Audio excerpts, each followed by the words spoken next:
143 वर्षर पुराना ऐतिहासिक Christ collegiate school ऐतिह्य सुरक्षा और छात्र छात्री शिक्षा अधिकार सुनिश्चित करने दाबी में कटक नगर युव कांग्रेस पक्षर जिलापाल कार्यालय सम्मुख में विक्षोभ करा डॉक्टर विप्लव शिलादित्यों नेतृत्व में मुख्यमंत्री उद्देश्य स्मारक पत्र प्रदान करा विद्यालय परिसर व्यवहार निरपेक्ष तदंत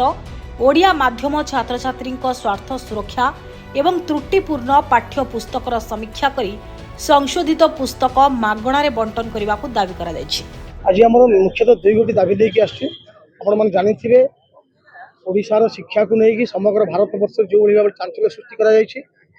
अष्टम श्रेणी तल प्रथम श्रेणी अष्टम श्रेणी पर्यंत जो भाव में 1700 पाखापाखि भूल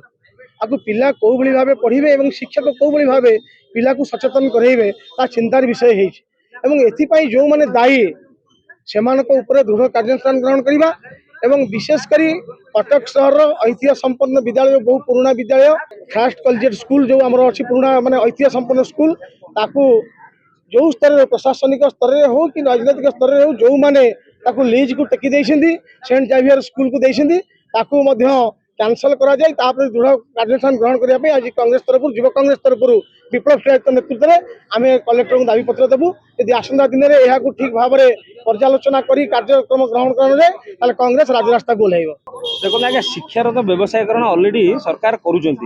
अधिका न करा जाऊ कहीं 143 वर्ष पुराना कॉलेज स्कूल है आम ख्रीस्ट कलेजिएट स्कूल ताकू गोटे जो मैनेजिंग कमिटी अच्छी लीज करके कोटी कोटी टका नहीं सरकारी अनुदान नहीं भी गोटे व्यवसायीकरण करने की गोटे प्राइवेट स्कूल पाखे कमर्शियलाइजेशन करने